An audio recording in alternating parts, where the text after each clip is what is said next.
My wife thought I'd never find out about her weekend work trips with my brother. But when our son asked, "Why is Uncle Nate in Mommy's bed?" I knew everything. I invited the whole family over for a barbecue and played the hotel footage. Her mother collapsed. My brother just stared and said, "You weren't supposed to know." That's when I opened the safe and showed them. I used to think I had a good life. Not perfect, but solid. Married to Rachel for 14 years. One kid, our boy Caleb. 8 years old, smart as hell, funny, always asking questions. I work HVAC in Fort Collins, Colorado. Been doing it for almost 20 years. Rachel works in real estate. She started picking up more clients out of town about a year ago. Started saying she had to travel, weekend trips to Denver, sometimes Cheyenne. Just overnight, she'd say. Networking with new agents. Getting leads. I didn't question her at first. I didn't love it, but it made sense. Business is business, and real estate's not easy. Especially not lately. But over time, things started feeling off. Her phone was always glued to her hand. She never left it on the counter like she used to. Started putting passwords on everything. And I noticed the clothes, tighter dresses, heels even when she wasn't meeting clients. New lingerie in the laundry, stuff I hadn't seen her wear for me. But I didn't want to jump to conclusions. I thought maybe she was just trying to feel better about herself. She said she was stressed about money. Then Caleb dropped a bomb. It was a Sunday morning. I was making waffles in the kitchen. Caleb sat at the table, playing on his tablet. He looked up and said, "Dad, how come Uncle Nate sleeps in your bed when you go to Grandpa's?" My hand stopped mid-pour with the batter. What? He didn't even blink. When you went to Grandpa's that weekend, I came into Mommy's room to ask for water and Uncle Nate was in the bed. They were watching a movie. Mommy was wearing a tank top. Uncle Nate didn't have a shirt. I thought he went home. I didn't answer. I think I just stared at him. I told him to go brush his teeth. I burned the waffles. I didn't care. I sat in the garage for an hour. Just thinking. Nate, my younger brother. He's 36. Always had some issues. Jobs he couldn't hold down. Trouble with drinking in his 20s. I helped him more times than I can count. Let him stay with us for a few months when he got evicted. Covered his bail one time. Never once thought he'd do something like this. I didn't confront Rachel. I didn't say a word. I just started digging. I remembered she'd mentioned staying at the Paloma Suites in Denver last month. I got in touch with a guy I went to high school with who now works in security for a chain of hotels. Told him I needed a favor. Gave him the dates Rachel was gone. He called me 2 days later. Said, "Yeah, man. I got something you'll want to see." He sent me footage from 3 nights. Same hotel, same room. Rachel wasn't alone. Nate showed up around 9 p.m. They went into her room together. Didn't come out until the next morning. There was a clip of them kissing in the elevator. A clip of Nate with his hand on her back while they waited for the door to open. I felt sick. I didn't tell anyone. Not yet. I needed more. So I backed up Rachel's phone to an old app one had used when I lost some pictures years ago. Didn't even need the password since it synced with her iCloud. Pulled every message from the last 6 months. There they were. Hundreds of texts. Some flirty. Some filthy. Her calling him in. Him calling her baby. Plans to meet. Jokes about playing house. One message from Nate read, "I can't believe we've gotten away with this for so long. If he ever found out, he'd kill us." I didn't reply to it. I just saved it. There was even a selfie she sent him in bed. My bed.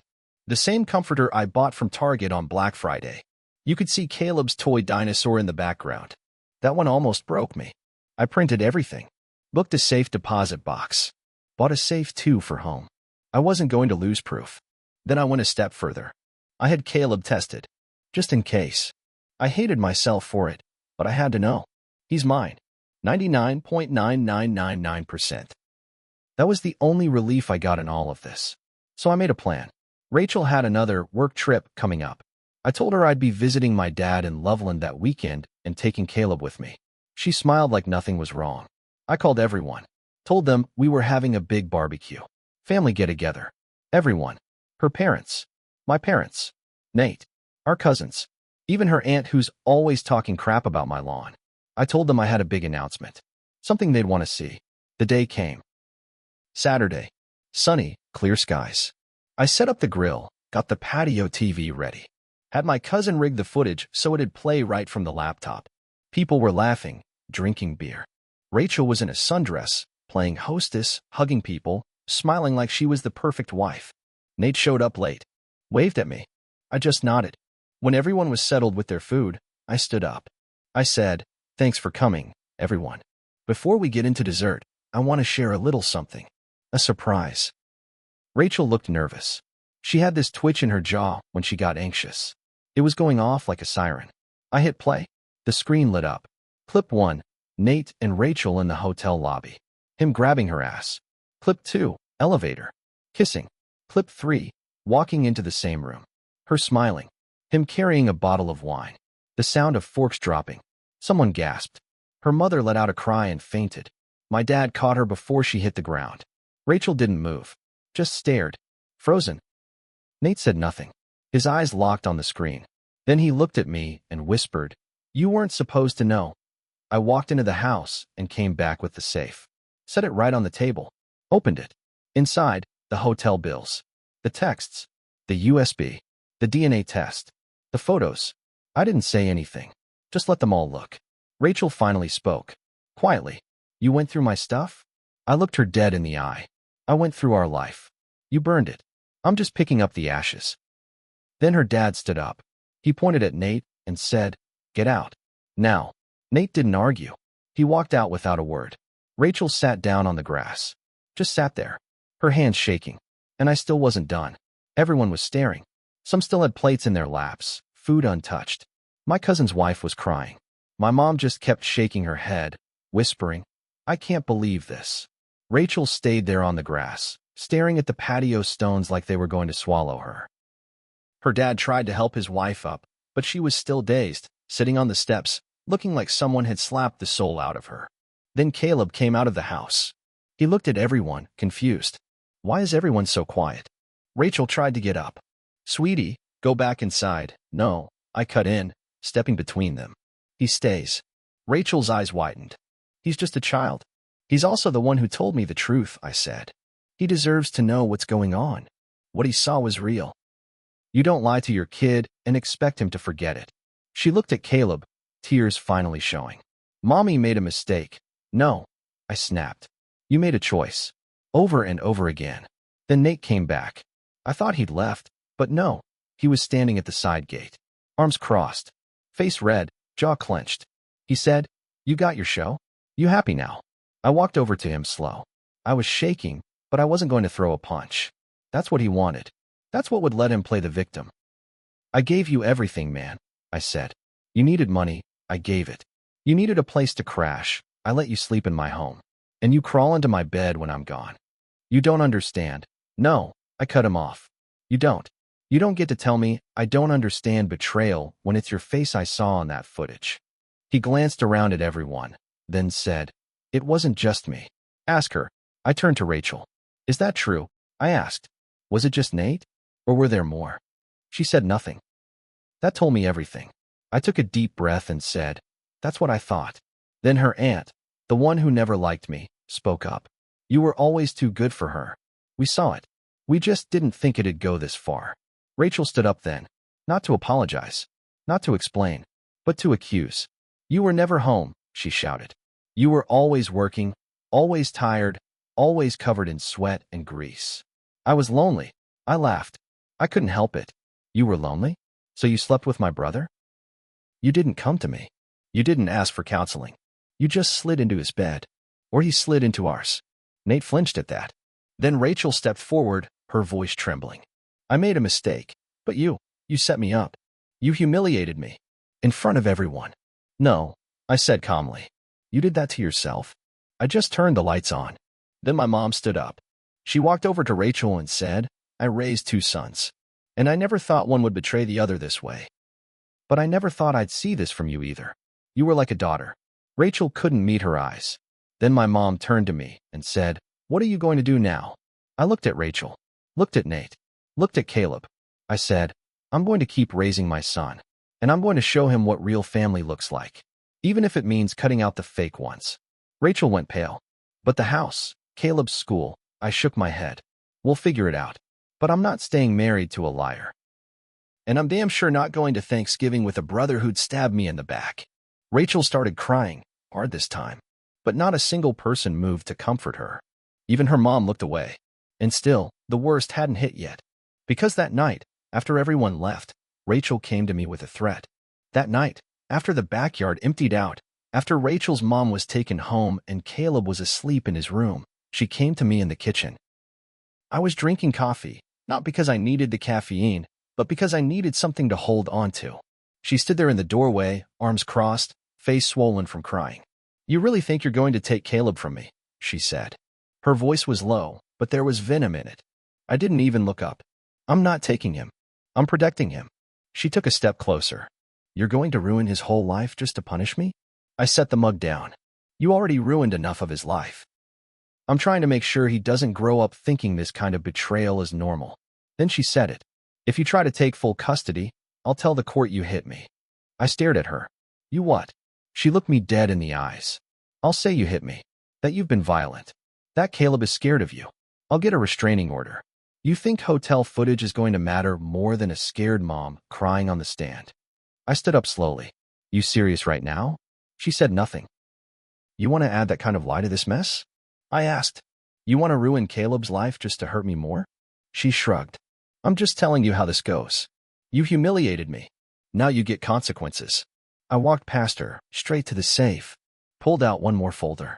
I hadn't told anyone about it. Not yet. But I had it.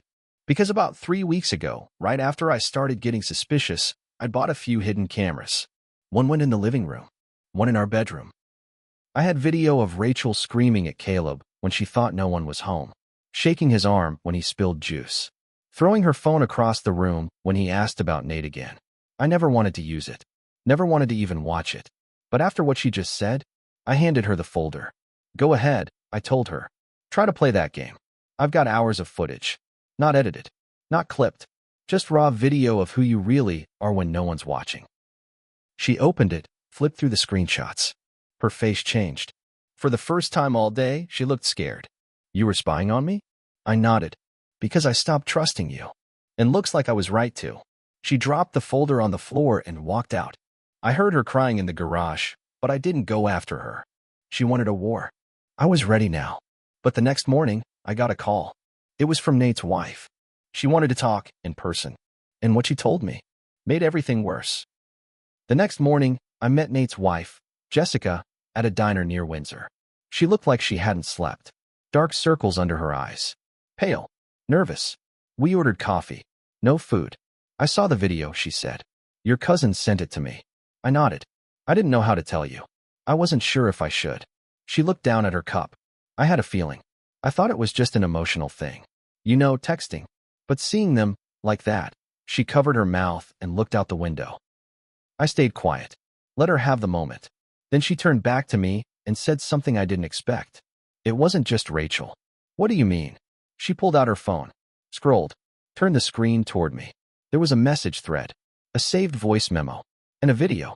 Nate had been doing this for years. Rachel wasn't his first. There was a woman in Montana, one in Oregon, one of Jessica's friends. She'd never had proof until now, but apparently he'd bragged in a voicemail to a friend that he could sleep with any woman his brother looked at.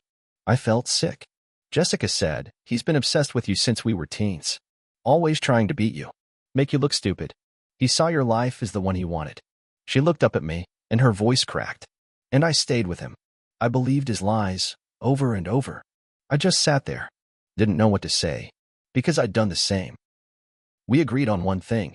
It was time to burn it all down. She filed for divorce that same week. I filed the day after. But I didn't stop there. I called the realtor board Rachel was licensed under. I gave them all the evidence. The fake travel receipts billed as work expenses. The affair with the client, Nate listed her property in his name once when she thought it would help them flip it faster. Fraud. Ethics violations. Her license was suspended pending investigation. Jessica reported Nate to his parole officer.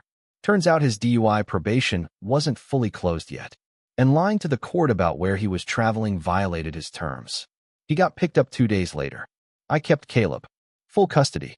With the footage, the texts, and her threats on record, she didn't even fight it. Her lawyer begged her to settle quietly. I let her have one thing, visitation rights, supervised. But I didn't do it for her. I did it for Caleb. I want him to know the truth. I want him to see her, but I also want him to see the cost of lies. Months passed. Rachel moved in with a friend in Denver. I heard she tried to start her own real estate blog, but no one took her seriously anymore. May tried to reach out once. From jail. Sent me a letter. I didn't open it. Just burned it in the backyard. But I wasn't clean in all this either. I looked back and saw how many times I ignored the signs. How I put work first. How I trusted blindly even when things didn't add up. I let loyalty blind me. So I changed. I went to therapy. I started spending real time with Caleb, not just weekends, but every day. I took him fishing, started coaching his soccer team. We rebuilt, slowly. And one day, while driving home from practice, he asked me something. Dad, will you ever love someone again? I didn't answer right away. I said, I don't know, but I love you. That's a good start. He smiled. Good. 'Cause I don't want to share my waffles. I laughed. Really laughed. The past still stings. The betrayal cut deep. But I didn't let it rot me.